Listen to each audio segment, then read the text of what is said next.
No Nation, what it do? What's going on, No Nation? It's your boy Tay Nole here, aka Tay, coming at you Friday night. Knows I had a few exciting things happen in these past, basically this week. So we're just gonna hit on a couple topics this week, man. Discuss about our nose, man. First of all, I want to thank y'all for tuning in tonight. Now, big news we got out of tally this week was four-star top 100 quarterback AJ Duffy from IMG in Bradenton decided to go ahead and pull the trigger and commit. So, I do know it was a lot of talk about him and some of the schools out west, like Arizona State, but he decided to pull the trigger. And I mean, can't lie, it does feel good to have finally to be at a state where we're recruiting quarterbacks, at least two quarterbacks. So, you know, I do believe AJ Duffy is talented. As you know now, we got him and Nico as the two quarterbacks for class of 22. So it's gonna be interesting, man, just to see, how things play out. Now I do have a few highlights that we can look at, just so we can see the boy AJ Duffy, just see what he about. So let me pull up some highlights for y'all, so we can take a look here, man. Because he definitely, I do feel personally he got potential to be a top quarterback. Just to be a top quarterback in this class. I mean, like I said, kid has good skills, good measurables, like 6'2". So let's take a look, man. Let's see. Let's see. So they sent him. Okay, okay. So you see, as you can see, he, he got a little speed on him.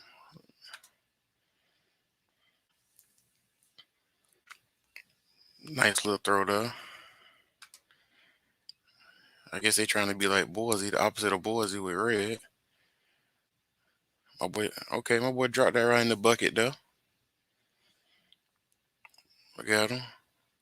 Look at that arm.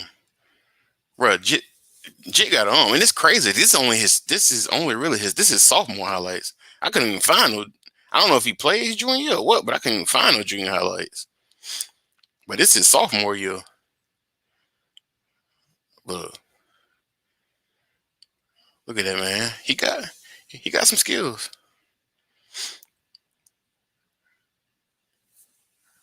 Little bullet pass there.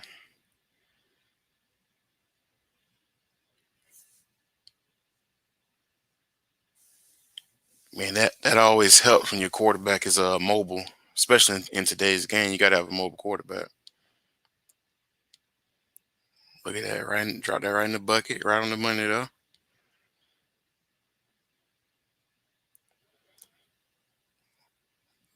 I'm telling you, bro. And this is just him as a 10th grader. Okay, look, my boy got to look control of the offense. Well, look, okay.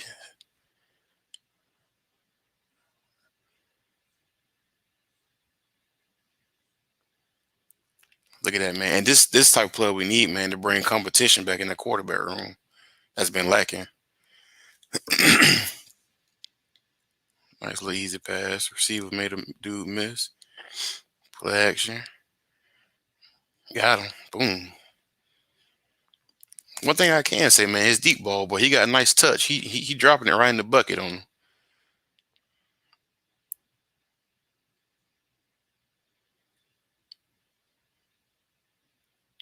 Look at that. Perfect.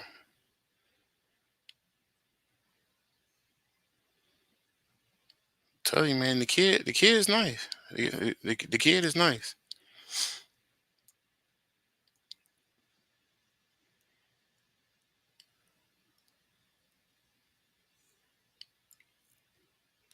Read the field, across the middle. Okay.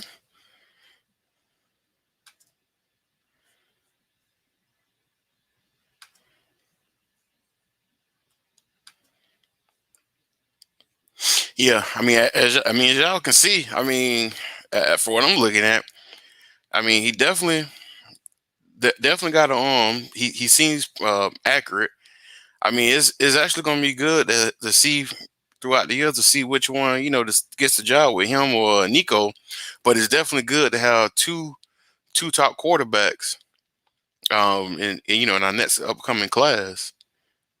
I mean, that's definitely good because I mean it just seemed like Hill from him for this footage for him to only be a 10th grader and the way he like he controlling the offense and just so comfortable back there and pretty much having pitch and catch. I mean, you give him two more years to grow, and now he's coming up to be a senior. Like you can only expect for him to be even better than he is on these highlights. Like, man. But yeah, man, that's your boy Nico though, man. So, that's a big get for us. Like I said, it's good to be getting multiple quarterbacks on each class. Cause I mean that's something, as we all know, that we lack for a couple seasons, as far as bringing in high school talent.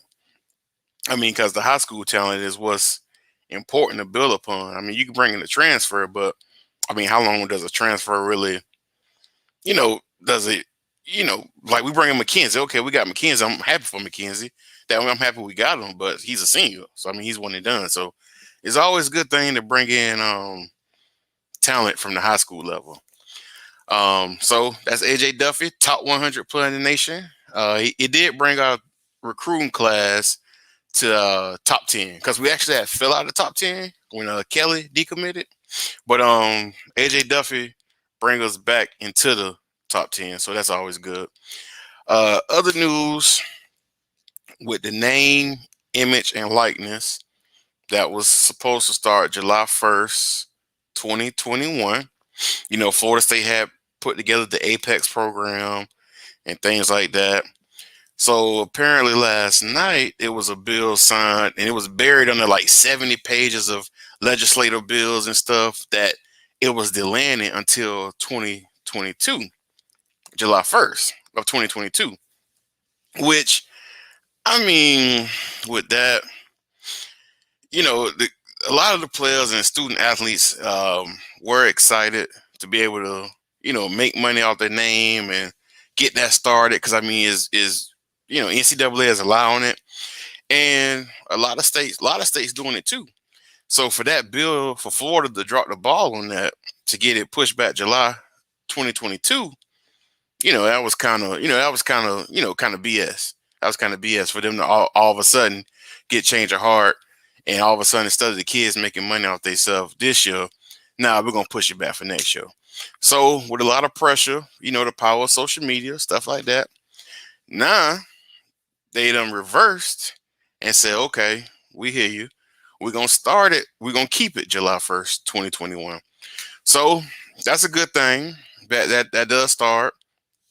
That does start July 1st. So, it was a wild night last night that they tried to sneak and sign the bill to push it back to next year. So I'm glad they decided to do the right thing. Let the kids start making earnings off of their names, images, stuff like that. Especially with other states getting stuff in place. And I mean, it may not be that big in recruiting right now, but depending on a top caliber player, like man, if I go to a school in Florida, and I'm popular, I'm a popular high school kid, and I can make money off my name, but they ain't doing it till next year. But if I can go to Georgia and they doing it this year, so I'm glad Florida kept it to where it is, so we can be one of the because we was one of the first states to try to move forward with it, and then all of a sudden just got cold feet for whatever reason. I don't know why. But like I said, they reversed it. It's just waiting for the governor, I believe, to sign it into effect. So hopefully they go ahead and get that done. Now, this is what I want to talk about here. We all watched the draft last night. Now, I know, bro, I know we all feel like our boy, we ain't got that many on the team, but I know we felt, me personally, I felt like my boy Asante is a first round pick. Like, I just feel like he's a first round pick. And for him to still be left in the second round, I feel like whoever get him, because I'm confident that Asante gonna be going to the draft board tonight. And I'm gonna go as far and say second round. Like I'm confident to say Asante be going second round. But me personally, I feel like my boy should have been gone last night. I mean, last night. I mean, it was some corners draft. It was, well, I think it was three corners drafted last night with J.C. Horn, Patrick Surtain, and the kid from Georgia. I think his name is Eric Stokes. He was drafted, and I mean, I ain't taking away nothing from them because I know Patrick Surtain been pretty good, Jason Horn been good, and Eric Stokes he been decent. I think this year he probably had like 4 picks. I think it was like the first year he might have had interceptions, and he had 4 this year. But man, Asante been a dog since he stepped on campus in Tally.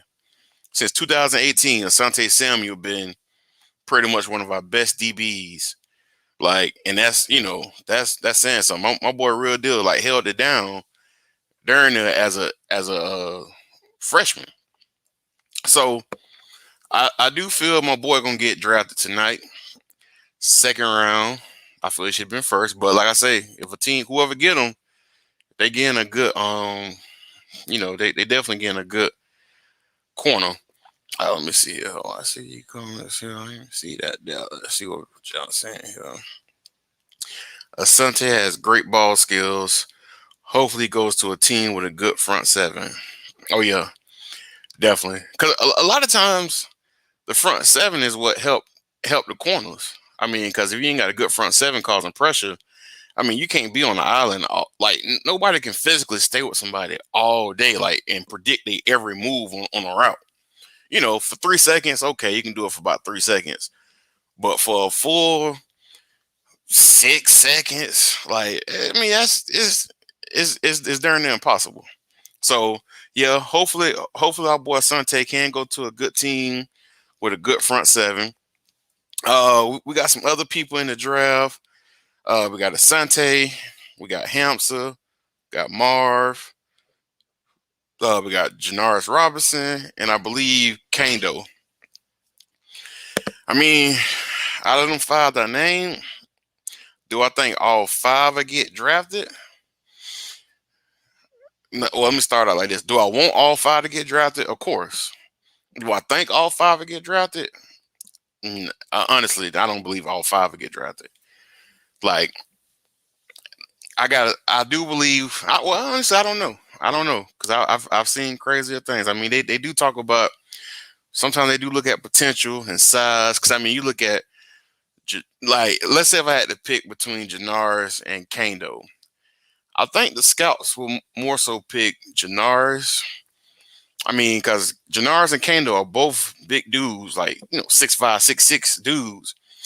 But I think what helped Janaris Robinson was his he was invited to the Senior Bowl, and that Senior Bowl really helped him out with teams. Well, teams was actually looking at him and actually getting interested in him, being that I mean, Janaris, for what it was for us, he was a decent player. Him and Kando didn't really live up to the hype, but I mean, Kando to me, honestly, Kando to me didn't do anything. I mean, a lot of it wasn't his fault. I mean, he couldn't stay healthy, but I mean, that's just part of the game. I mean that happens to a lot of players. So Kando, I don't know. Now, I mean, Hamster, whoever get Hamster, I feel getting a good safety. Big man, Marv, man, Marvin Wilson lost so much money last year because they was talking about him being first round pick, one of the top D tackles between him and the dude from Auburn. And yeah, Marv just, I mean, you can always look back on it now, but just looking back on it, yeah, Marv should have just went on ahead and put his name in there. Oh, you know what? My bad. I forgot about Terry, Tamari and Terry. Yeah, I forgot about him. So yeah, he in the draft too. So yeah, we got Terry too. So that's 6. You know, will all 6 get drafted? I don't know. We'll see. It'll be exciting if they do, but we'll find out.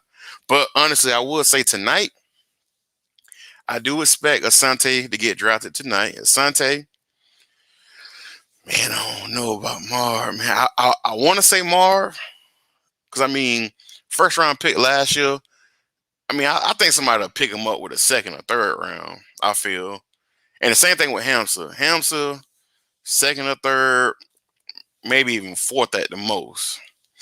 But that's what the draft all about. It's like, I mean, you never really know, what's gonna happen. Cause all night you looked at some of the boards, and people were just getting drafted who you wouldn't even think like that. But it is what it is. Cause ain't no way I'm gonna pick Zach Wilson.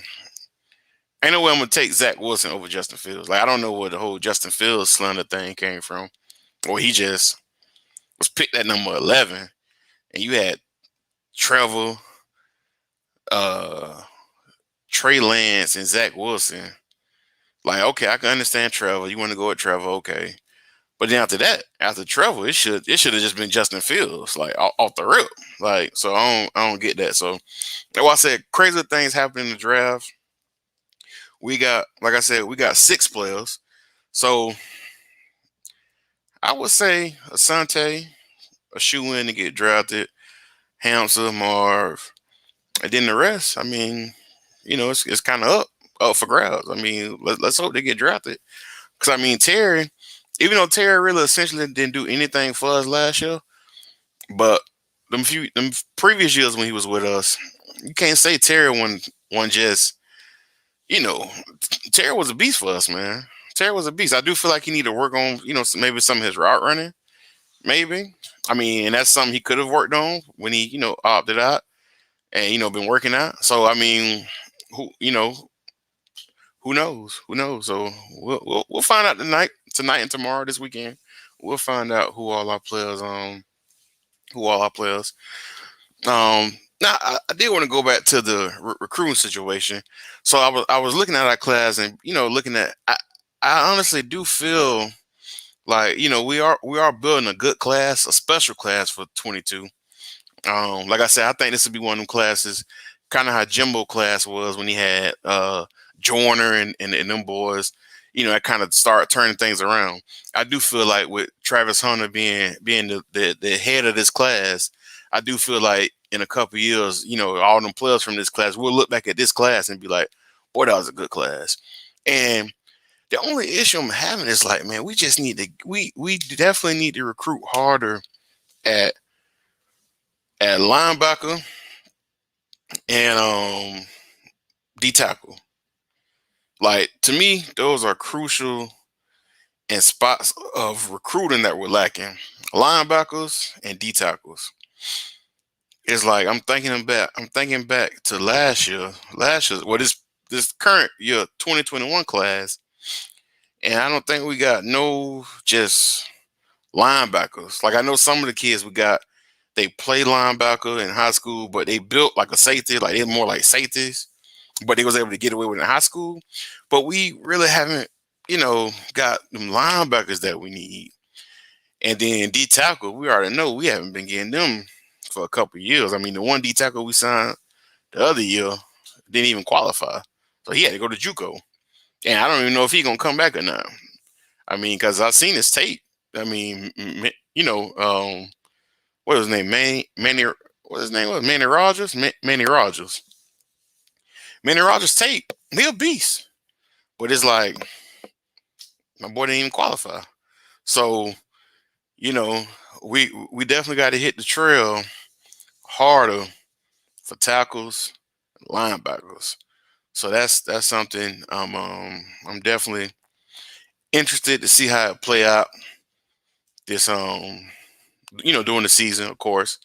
Because I mean, the thing that's gonna keep the class together is pretty much winning. Hopefully my boy Nico stay on though, since we got Duffy. I mean, Nico don't seem like the type of person that's scared of competition. I mean, even though we got Duffy, but Nico ain't no slack either. Now Nico at quarterback is good too. So I was excited when we got him as well. So he don't seem like the type of person that's scared of comp. So hopefully he'll stick it out and battle it out. I mean, iron sharpens iron. So hopefully he'll do that. Um, but we all knew we was gonna take another quarterback. Just to know if I feel like whoever would have committed first we would have took. So we already knew we had Nico in the bag for 2022.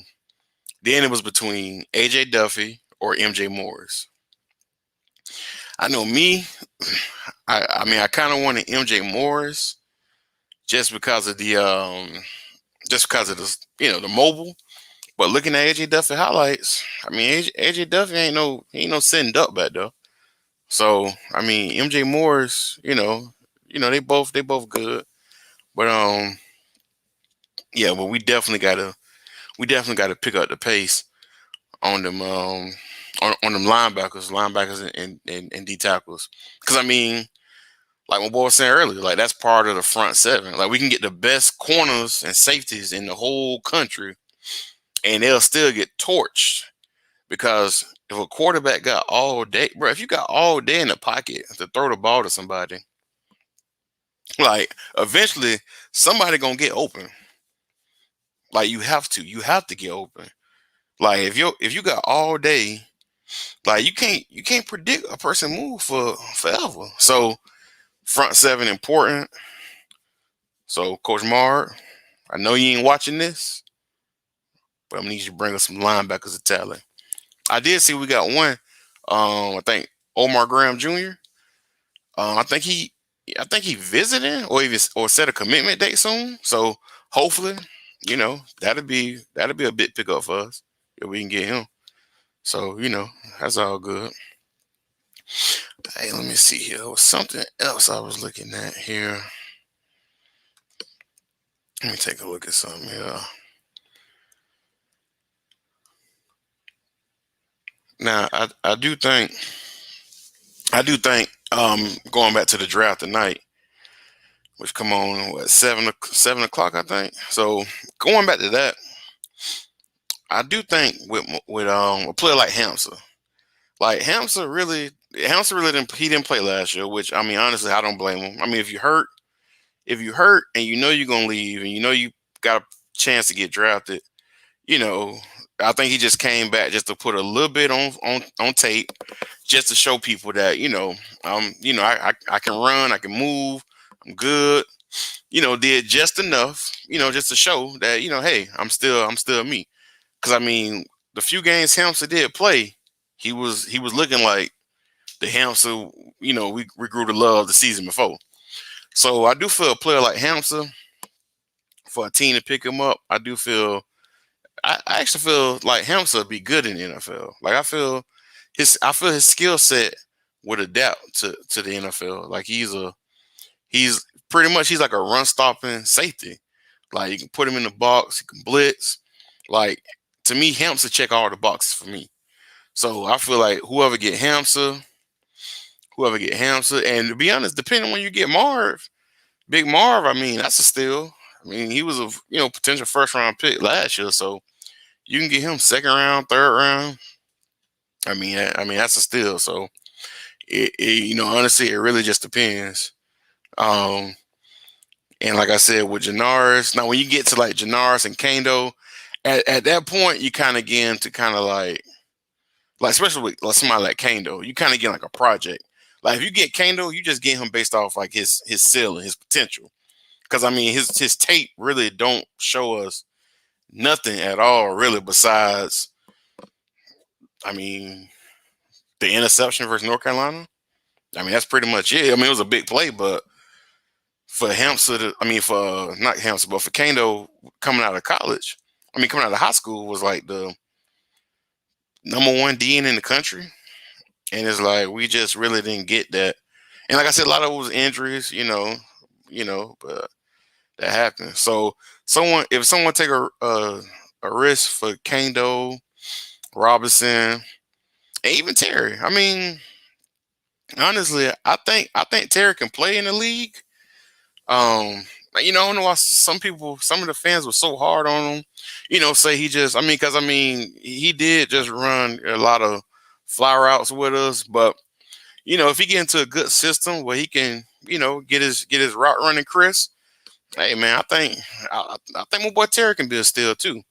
So I think Terry can be a steal. But tonight, if I had to bet my money on it, if don't anybody go in the draft tonight, If I was a betting man and I had to bet right now, we know Asante gonna be off the board tonight. Have to. He have to. Like Asante to me he's Asante is a first round talent. He ain't the biggest. I mean, he like 5'8", but man, the way he play, like Asante got that dog in him. Where he scrap. He don't care if it's a big receiver. He gonna put his body on the line. Like Asante is a dog. So I do feel like tonight he is leaving. But I mean, honestly, the some players that's left in the draft tonight, I feel tonight gonna be a good night, depending on who your NFL team is. I feel like it's gonna be a night because I mean it's still, to me personally, it's still a lot of first round talent that's left in the draft. When you look at cats like Elijah Moore from Ole Miss, you got the D lineman from Alabama. Like it's a lot of players that's left. That's pretty much kind of first round talent that can pretty much go tonight in the second and third round. So, like I said, some of these players, some of these teams getting these players, they get them in good spots tonight. So let's just hope. Um, at least we'll know. At least I think that at least we'll have more than one person drafted tonight. Miami done had two already. So, I don't want to hit their mouth if they have more than us. They already got two. They'll probably have another one with Quincy. He'll probably get drafted later on throughout the rounds. So, and then the Gators, of course, they got two already. So, you know, at least this ain't like last year where we only had one. Because, hell, that was the only one that entered, really. Well, now we had another one enter Stanford, but no, was it Stanford that entered last year? I think he signed as a free agent with the Packers, but I don't know if he's still with them or not. But we got a chance to have six. If I was to put the over under at, okay, we got six players in the draft. If I put the over under at 3.5, yeah, let's say 3.5. I'll probably take the under. Yeah, I'll probably take the under on that. Cause I mean, I just feel like Marv, Asante, and Hampsa like are guaranteed draft picks. Like no matter what they fall at, I just feel like they guaranteed. The other ones, Robinson, Kando, and even Terry for whatever reason. Actually, I'm gonna throw my boy Terry in there. I'm gonna put Marv, Hampsa, Asante, and Terry, and then Robinson may be a late round pick, and Kando, but like I said, by Kando and Robinson and all them, it's just pretty much based upon the I mean, I just feel it's based upon the ceiling. So, like I said, we'll see. But we all know fans here. So if all six get drafted, of course we happy. Of course we happy. And of course we're gonna rub it in Hurricanes face, Gators face. Like of course. So, we definitely want all six to get drafted. But like I said, it's definitely gonna be interesting and entertaining tonight. Just to see where they go. Because a lot of times what teams you go to, like with Mac Jones going to the Patriots. Like, bro, that was the best team for him to go to. Like, is the Patriots. Like the best team. Like he got one of the best, if not the best, NFL head coach in history. He don't necessarily have to play this year. He may, but he don't have to. And then it's like he got it's a veteran quarterback other than Cam. So a lot of times it really just depends on where you land that really dictates your career, to be honest. To be honest. So I mean that's how I feel. And then I don't know if anyone a Jaguar fan, but Urban, you know, I don't know, right? To me it felt like Urban Meyer was drafting like he was in like like he was still in college. I mean, I understand travel, of course travel, but I don't know, bro. For them to get, I mean, Travis Etienne, I mean, it was a good back, but I don't know. I don't know. I mean, it just felt like they had way more like issues on that team than to get Trevor and then get Travis Etienne. Like that was just I don't know. But I mean, that's just me. Who knows? I mean, we'll see. We'll see how it turn out. And then we'll really see what Urban feel about it. Because then if Urban really don't like the picks and don't think the team really can go somewhere with him, then in a few months or at the end of the season, you'll hear that he had like heart issues or something, or some kind of issues that he needed to step away from the game for a little bit. So we'll see, we'll see, we'll see. But as far as for us, far as for the state, man, Mike got us for right now. Mike got us. Having these camps. My boy is on the road, able to get in different camps now. He wasn't able to do nothing last year. So Mike showing his face around, getting involved. Like I said, with the mega camps, is like I think it's like us, like it's Mike Norvell camp, but it's also he got I think he got UCF with him, UCF, USF, so just a big mega camp. So it's like it's a bunch of it's not just all staff and all people. It's a bunch of staffs. Because I mean, that bring exposure for all the kids. So of course, we can go and look at what we want to see for players, and if it's players that's really not up to our standard, that maybe fit better at a USF or something, they can actually see them kids too at the same time.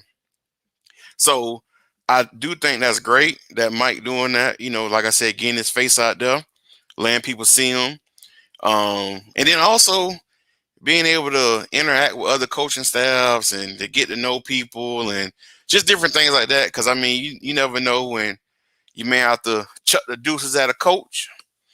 Ain't gonna say no names, but you never know if you have to chuck the deuces at a coach and you've been interacting with other coaches and getting familiar with other staffs and other peoples, and you may see a potential replacement. And just from networking with other coaches. So I do feel it's a win-win for Florida State, and honestly, it's a win-win for a bunch of kids as well. So I mean, I do feel it's a bunch of kids that will come out on top in this too, being able to get exposure from other schools that may not would have seen them. So I mean, I do feel like it's a win-win. But I am glad my boy Mike is out there getting his face out there, getting on around the state, building relationships. Because we all know in recruiting, you got to build relationships. Relationships, the number one thing is just a relationship. Like with Travis Hunter right now with us, him and Marcus Woodson relationship is so strong that honestly, with Travis Hunter right now, I feel like as long as we got Marcus Woodson on the staff next year, he coming no matter what the record is. To be honest, now I don't know about anybody else, but that kid right there, like I said, his relationship with Marcus Woodson is so strong that my boy coming regardless. So, I do feel that I do feel that that's important for Mike to be able so we can get the kids in Florida. Um, is to just build more relationships with the high school coaches. Get his name out there, get his face out there. I mean, because the brand everyone already knows Florida State. It's just getting to know the coaches. So I mean, that's something I do know. He got some camps. He helped some camps that he having down south in Miami. I don't necessarily know the schedule for him, and then I know he got a camp here in Polk. I believe May 22nd. I believe May 22nd. Let me see. Let me see if I can find Mike Norvell's schedule thing here. 'Cause, man, I need my boy Mike. I need my boy Money Mike to get up out there so we can see. And then one thing I do like too about Mike, well, really, it was all the coaches because you got to support your players. with the name, image, and likeness thing, that it was all in support with their players for getting that thing started July 1st. But yeah, Mike. So these camps are just for. So these first camps here are for middle school. Well, second to eighth grade for these right here, and they start May 6th, West Palm Beach. May 7th, Fort Lauderdale. May 8th, Miami. So off the rip, Mike first three stops. Like my boy going in good places. West Palm, Fort Lauderdale, Miami. Then he going to Jacksonville, Melbourne, Orlando, Kissimmee, Fort Myers, and then Tampa, Lakeland, Pensacola, and then ending it at home in Tally. So, it's always good to just get down in them cities. So the players, I mean, so some of the, because even though it's a middle school camp, you'll still have other coaches, and, different players come, parents. Sometimes parents have multiple athletes. So I always feel like it's good to get your face out there. So yeah, that's what my boy Mike. That's what my boy Mike doing now. What that is there. And then let's see here. Take a look here. And then just looking at some of the other coaches here. But yeah, man. So yeah, hopefully these camps turn out good. And like I said, we just building relationships, because I haven't seen oh boy, Uncle Luke. Uncle Luke, feel like he the ambassador of Miami. But Uncle Luke be so Uncle Luke be so hot and cold, hot and cold. 'Cause I mean, one time he was like, "Ain't no players going to Tallahassee, this and that." Then I seen the other day, it was like posting the flyer from Mike Norvell, telling people to attend, and the good old coach Mike Norvell. So I think Mike. I think once Mike get a chance to talk to you, because first they were saying he couldn't recruit big time, but um, for a lot of the players that be having us in their top fives and stuff like that. I mean, I think my boy Mike, I think he getting it, getting it pretty much as we go. So I do think in these next few years, like I said, we can secure top 10 class this year. Ain't no doubt in my mind that the next 3-4 years will be top 10 or even top 5. But it's just this year is a critical year on the field and in recruiting. So I feel like, because it's pretty much like the domino effect. Like once you get it going, then it's just gonna keep every year. We're gonna keep bringing in talent, keep bringing in talent. The key is we gotta develop that talent. That's the thing. We gotta develop.